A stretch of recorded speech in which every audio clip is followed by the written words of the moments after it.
Hey, what's up everyone? This is C Good. Thank you for joining in because I'm going to share with you my best indie rock albums of all time. I feel like it's very hard to pinpoint good indie rock nowadays. The genre has changed to more on the poppier side, electronic. It's more dancey, uppity, and I feel like it's more mainstream than ever. So I want to share 10 indie rock albums that I feel like signify and define the genre, because these are albums that I have experienced, resonated with, and they have just plugged in my heart. And these albums I've been listening to probably since I was in middle school in the late 90s. You might disagree with my list because you're probably gonna say, oh, what about this album? What about this band? Like, how can you forget it? Hey, don't take it personal, because this is my personal list. These are my personal experience, my opinions. And if you like to share your best indie rock albums of all time, then just feel free to comment below. I'd love to check out your list. Maybe there's some indie rock bands I've never got to or I've never heard of. And just bear with me as I try to express and describe these albums, because I'm no expert at this shit and that's all I know. I don't know much, but I know that. This is how it's gonna go. I'm going to mention 10 indie rock albums with 10 different bands. I feel like it wouldn't be fair if I mentioned 2 to 3 albums with the same band, because with this list, it probably would have went that way, so I had to lay out some rules. But yeah, enough of me talking. Without further ado, grab your snacks, drinks, sit back and relax, and here are my best indie rock albums of all time. All right, here we go. Coming in at number 10 is a band from San Diego, California called Pinback with their 2004 album, Summer in Abaddon.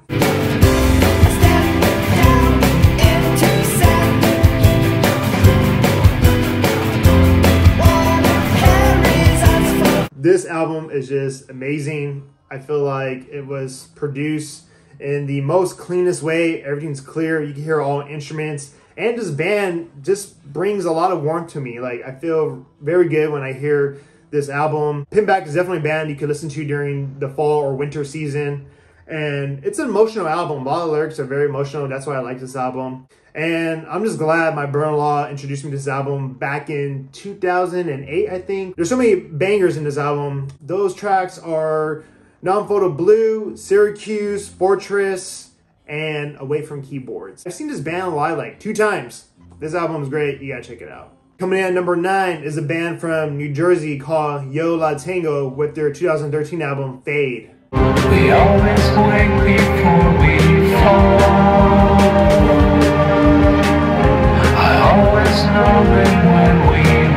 This is a very emotional album, but it's very good. The sound quality of that indie rock sound, a lot of great vibes to it. You definitely hear the distorted sonic guitar riffs in this album. It has a nice groove to it, like jazzy, funky grooves. And I think I heard this album right when it came out in 2013. Easily the best of my life at the age of 26. And my favorite tracks are Stupid Little Things, I'll Be Around, and Before the Run. This album's great. You gotta check it out. Coming in at number 8 is a band from Wales, United Kingdom called Los Campesinos with their 2010 album, Romance is Boring.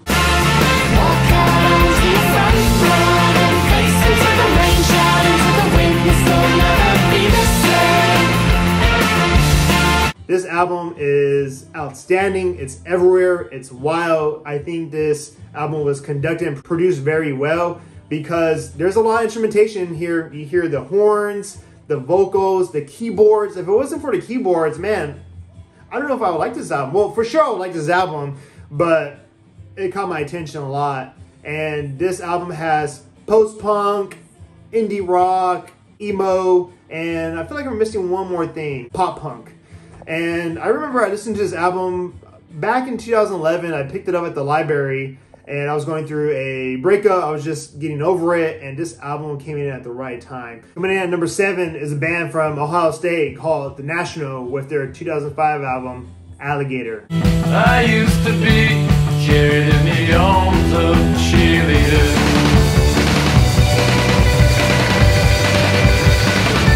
This album is just incredible. It sounds very mighty. It sounds like a fucking American dream. It's like you're working hard to achieve your goals. You're trying to raise your family. There's a lot of drama into it. And I remember picking up this album at the library once again back in 2005. I think I was just straight out of high school, and I heard this album, and I enjoyed it a lot. And I had no idea who they were, and I shared it with my friends like in 2006, and I was getting a lot of good feedback like, hey, The National is fucking amazing. And then like in 2010, I think Pitchfork put something out with like best albums of the decade, and The Nationals is up there. So I was like, oh, cool. I discovered a new band. I'm glad I just got to share it. A lot of good guitar riffs. The drum beats are amazing. Definitely a lot of good folky, post-rock, and indie rock elements into it. All these tracks are amazing. Some of my favorite tracks are Able and Mission November, and I have not seen this band live at all. And I know a lot of people are going to be telling me like, what about Boxer? What about High Violet?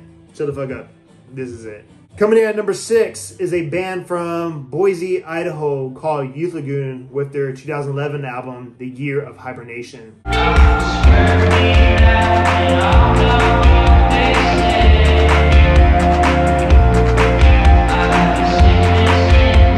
Man, what can I just say about his album? This is so heart-wrenching, it's emotional, it's so good and very minimal. I love all the simple guitar riffs, the lo-fi beats, the keyboards. It's like a fucking perfect indie rock album. I remember hearing this album back in right when it came out, and I think I was going through some hard times, and it definitely resonated with me. I remember listening to the Montana track, and I was just bawling at the end of the track. It was just beautiful. And a lot of my favorite tracks are pretty much the entire album. Love Poster, Cannons, probably Afternoon's my favorite one, The Hunt. And this is just an incredible like masterpiece. I think Trevor Powers did well. This is a fucking glorious indie rock album, and you gotta check it out. All right, we definitely have another heavy hitter. This band is once again from Boise, Idaho, called Built to Spill with their 1999 album, Keep It Like a Secret.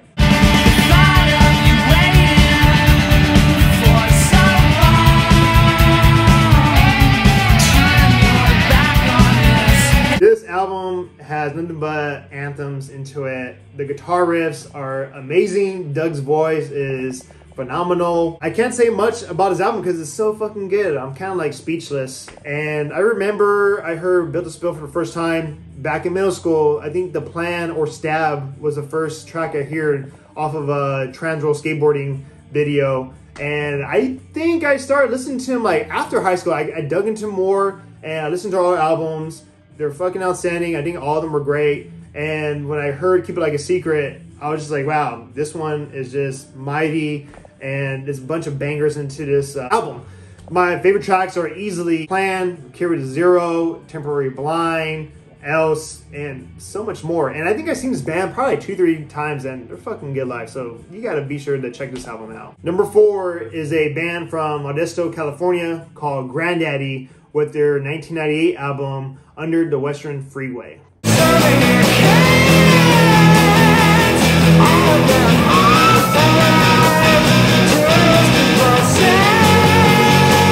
Damn, this album is so good. Like, this is what signifies indie rock. I love the spaciness to this. It sounds like you're in outer space. The raw electronic guitar riffs are just amazing. The poetic lyrics are just outstanding. This is a fucking good album. Like, it's very sad. All indie rock albums are pretty sad, pretty much on this list. I didn't get into Granddaddy until 2007 when I was living in Colorado and I discovered the rest of the discography. But this album really hit me hard. I remember just always working early in the mornings and jamming out to this album, and it just hit a home run for me. And there's a lot of good songs into this album for sure, like Go Progress Go, AM 180, also Some of Her Kids. That's a badass song, and I've never seen this band live. I will probably never see them live, but this is a fucking kick-ass indie rock album. You gotta check it out if you never heard it.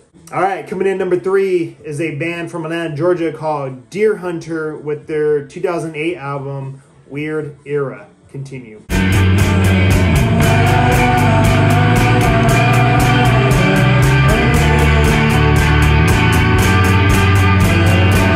I know what you're gonna say. What about Halcyon Digest, or what about Micro Castle? This is a split from Micro Castle, but this one is just different. I've never heard of a Deerhunter album like this. Bradford Cox is a mastermind to it, and you definitely hear that Atlas sound vibe, which is his other side project. But I love how this album is more dreamier, so I guess you could call it, it's somewhat indie rock shoegaze.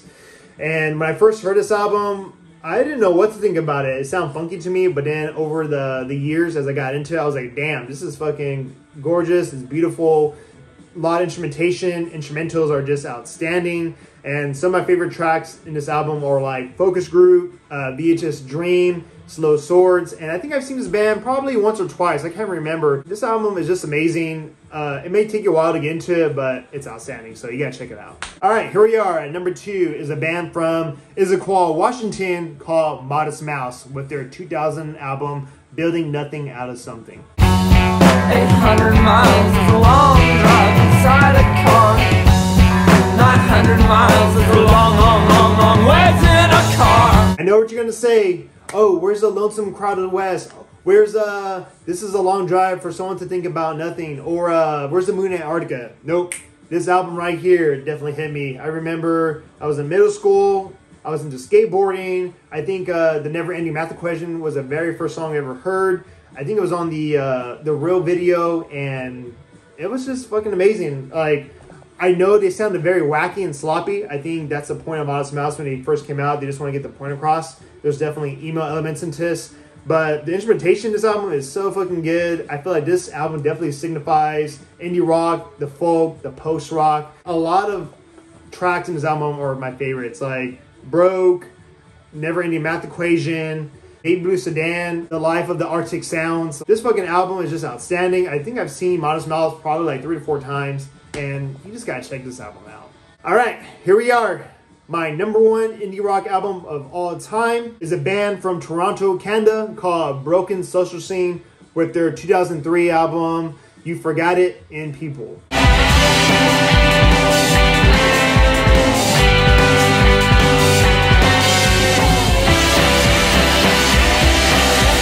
I can't say much about this album or band because it's probably my favorite of all times. Even the band too, even my favorite band of all time. And I think what it is because Broken Social Scene have a great sound to post-rock, krautrock, those jazzy elements. I love instrumental music, and in this album there's a lot of instrumental vibes, also with the indie rock vibes. It's a masterpiece. They have a lot of heavy hitters in here. They have a lot of popular people in this album, and it's very hard to explain. Like, I first heard this album back in high school, probably my senior year of high school, and I think it was a AC Accidental, and it was just amazing. When I first heard it, I was like, what the fuck is this? This sounds like an experimental krautrock, post-rock track, and the rest of the songs are just amazing. Like, it's just a different vibe, and I think this indie rock album sounds way different compared to any other indie rock albums. And some of my favorite tracks in here are just fucking all of them. Like, I love this entire album. And if you don't know Broken Social Scene, get into their entire discography. They're really good. I mean, like, they're even good live. Like, the band is so big. They probably have between 8 to 9 members in the band. Yeah, that's my number 1 album, Broken Social Scene. You Forgot It in People. Hope you enjoy my list. I didn't have too much to say about these albums because, like I said, I'm not good at it. I just want to get the word out. The list is here. You can go check out the albums yourself, experience them. And like I said, let me know what your favorite indie rock albums are of all time. I'd love to check them out. And thank you for watching this video, and I hope you enjoyed it. Take care and peace, and I'll see you next time.